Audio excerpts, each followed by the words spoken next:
Assalamualaikum warahmatullahi wabarakatuh. Perkenalkan, nama saya Naya Juwita.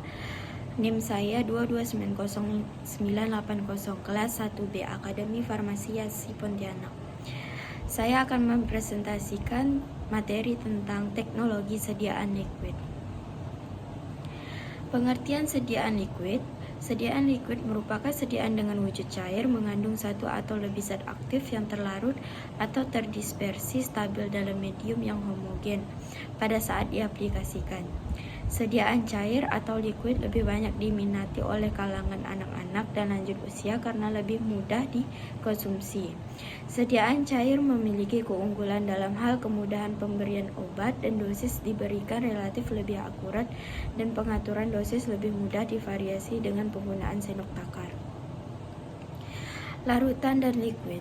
Larutan didefinisikan sebagai campuran homogen antara dua atau lebih zat yang terdispersi, baik sebagai molekul atau maupun ion yang komposisinya dapat bervariasi. Larutan dapat berupa gas, cairan, atau padatan. Larutan terdiri dari dua bagian, yaitu 1. Solvent atau zat pelarut. Contoh dari zat pelarut adalah air, alkohol, eter, keton, amonia. 2. Solut, zat atau zat yang terlarut. Contoh dari zat yang terlarut adalah gula atau sukrosa, garam, asam asetat. Sediaan larutan terdiri dari 1. Oral, sirup, eliksir, potio. 2. Injeksi, yaitu ranitidin, injeksil, parastamol infus, dan lain-lain. Topikal, larutan irigasi, larutan PK, tetes mata, tetes hidung. Jenis-jenis larutan. Larutan dapat dibedakan menjadi beberapa sifat, yaitu sebagai berikut. Pertama, larutan encer adalah larutan yang mengandung sejumlah kecil zat terlarut relatif terhadap jumlah zat pelarut. 2. Larutan pekat. Larutan pekat adalah larutan yang mengandung sebagian besar jumlah zat terlarut. 3. Larutan lewat jenuh adalah larutan yang tidak dapat melarutkan zat terlarut atau sudah terjadi pengendapan. 4. Larutan belum jenuh adalah larutan yang masih bisa melarutkan zat terlarut atau belum terjadi atau terbentuk endapan. 5. Larutan tepat jenuh adalah larutan yang menimbulkan endapan. Contoh-contoh sediaan larutan yaitu sirup, eliksir, gutae, potiones. Penggolongan sediaan cair berdasarkan sistem dispersi. Yang pertama, larutan. Sistem 1, fase dispersi dalam bentuk molekuler. 2. Suspensi, sistem 2 fase, yaitu fase yang tidak larut terdispersi dalam fase cair. 3. Emulsi, sistem 2 fase, yaitu fase minyak dan fase air yang tidak saling campur.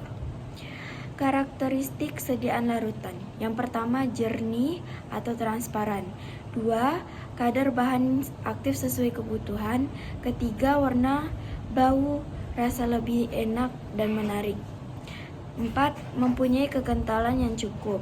5. Bahan obat yang stabilitas kelarutannya dipengaruhi pH. 6. Bebas dari kontaminasi mikroba. Jenis pelarut pada sediaan larutan. Yang pertama, aqueous solution, sediaan larutan dengan pembawa air atau aqueous. 2. Non-aqueous solution, sediaan larutan dengan pembawa selain air antara lain alkohol, gliserol, propilen, glikol. 2. Minyak nabati atau olive oil, sesami, dan lain-lain. Ketiga, parafin cair. Kelebihan sediaan larutan. Yang pertama, lebih mudah ditelan daripada sediaan yang lain, sehingga dapat lebih mudah digunakan bayi, anak-anak dewasa, maupun usia lanjut.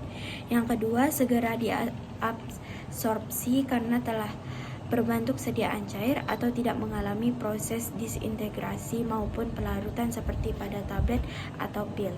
Yang ketiga, obat secara homogen terdistribusi ke seluruh bagian sediaan. Yang keempat, mengurangi risiko terjadinya iritasi lambung oleh zat-zat iritan atau aspirin KCl karena larutan langsung diencerkan dalam lambung. Yang 5. Lebih mudah untuk menutupi rasa dan bau tidak enak pada obat dengan cara penambahan pemanis dan pengaroma. Kerugian sediaan larutan. Yang pertama, bersifat voluminous sehingga kurang menyenangkan untuk dibawa atau diangkut dan disimpan lebih erat.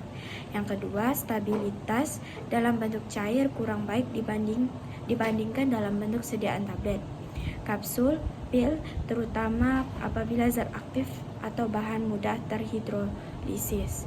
Yang ketiga, larutan atau air merupakan media ideal mikroorganisme untuk berkembang biak sehingga diperlukan penambahan pengawet yang lebih banyak dibanding sediaan tablet, pil, krim, dan lain-lain.